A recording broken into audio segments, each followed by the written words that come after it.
The following is an excerpt from my book, How to Change the Way You Look at Things in Plain English. This is from the introduction. In the movie The Game, Michael Douglas plays Nick Van Orton, the wealthy son of a wealthy man. The story begins when Nick's brother, Sean Penn, gives Nick a birthday present, a life-changing experience, a personal growth workshop, except it doesn't take place in a classroom. It takes place in your life, and you never know who is an actor and what is real. The game is especially tailored to you, and you never know for sure what is staged and what isn't. The creators of the game make Nick's well-ordered life completely fall apart.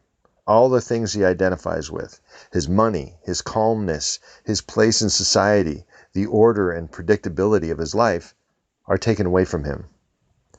His life as he has known it is destroyed one piece at a time. When Nick tries to find out if all of this is part of the game, it appears that the company was a big scam, stole all his money, and left town. They very realistically give Nick the impression they took him for everything he was worth. He lost his mansion, his credit cards, his Swiss bank accounts. He was suddenly penniless.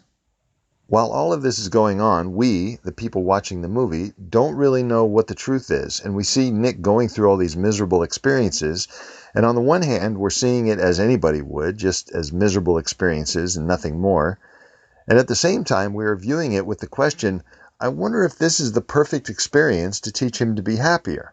Because we realize these experiences are teaching him, against his will, to care more about people, to appreciate what he had, and for the first time in the movie, we feel he is actually engaged in his life. He looked deeply bored with his predictable life before the game started. He was a snob who lived in a bubble and did not really experience real life or real connections with anybody. He needed nobody. But now he has no money, and he has to rely on the kindness of a waitress in order to get something to eat.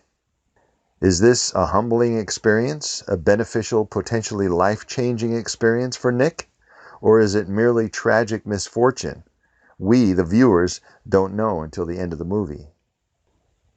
Watching the movie was a great demonstration of a profound fact, that the same experience can be seen in at least two different ways, both of them equally valid.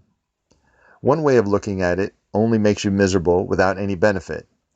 The other one helps you learn to be a better person, to have better values, and to be happier. And of course, the thinking viewer will also eventually realize while watching the movie that all of life is like this. Someone might get an ulcer, and that is clearly just a hassle, and he has to take medication that gives him dry mouth or whatever, or this is an indicator beacon that says, change your life. The way you live produces too much stress. With the first viewpoint, he just feels frustrated, and that probably just makes his ulcer worse. The ulcer itself becomes another stressful thing to add to all the other stressful stuff in his life. With the second viewpoint, however, he may feel motivated to change his life in ways that'll make him happier in the long run. The second viewpoint, the better one, the one that doesn't come naturally to anybody but the most buoyant optimists, is a reframe. The point of view you have about something is like a frame around a painting. You can put any painting in a cheap cardboard frame and it looks like nothing special. Or you can put it in a well-made museum-style frame that helps set off the painting and it has an entirely different feel. Also, a green frame tends to bring out the green in the picture. The frame can really change what you see and how you see it. Reframing means seeing the same situation in a different way. It means seeing the same picture through a different lens. It means seeing the same event in a different context. It means interpreting a situation in a different way, ideally in a way that makes things better. Reinterpreting an event in a way that helps you feel better and deal with the circumstances more effectively. We automatically see, interpret, understand the events in our lives in a certain way. In my book, Antivirus for Your Mind, you learn that it really helps to scrutinize the way you naturally explain setbacks and try to find mistakes in your explanations. You look at your explanations and ask, is it true? Is it accurate? But sometimes you can't answer that question. Either you don't know or the answer cannot be known at all. For example, if I think I lost my job because I have bad luck, Is that true? Is it accurate? There is no way to know. Or if I explain the pain in my knee by thinking I'm getting old, is that true? Is it accurate? Is that really the cause? Is it the only cause? Should we settle for those points of view about the setback that come naturally, or should we reframe them? Well, that depends on what they do for us.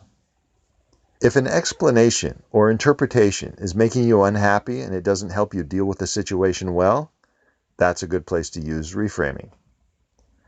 You must explain events. You must have a point of view.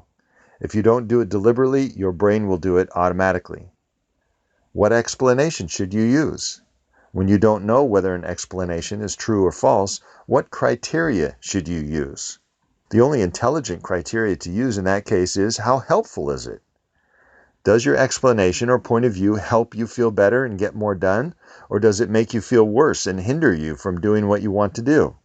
If you find your explanation isn't either true or false, either you can't find out or there is no objective way to decide, and it is definitely not helpful, unfortunately, you can't just leave it at that.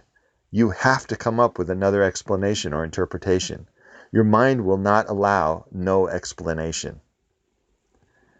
Your explanation can certainly be provisional, good until something better comes along, like a scientific theory, but you'd better choose your best interpretation or your brain will do it for you, and the way your brain does it automatically may not be in your best interests. This book is about how to change your perspective.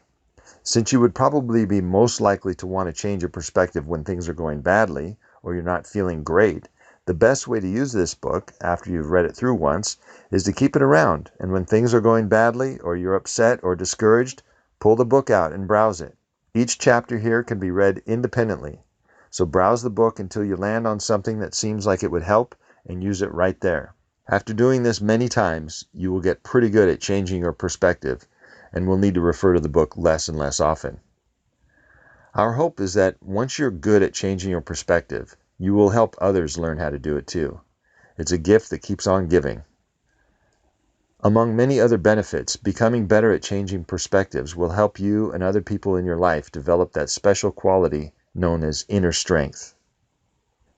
The end. Okay, that was an excerpt from the book, How to Change the Way You Look at Things in Plain English. This is Adam Lee Kahn on The Atom Bomb.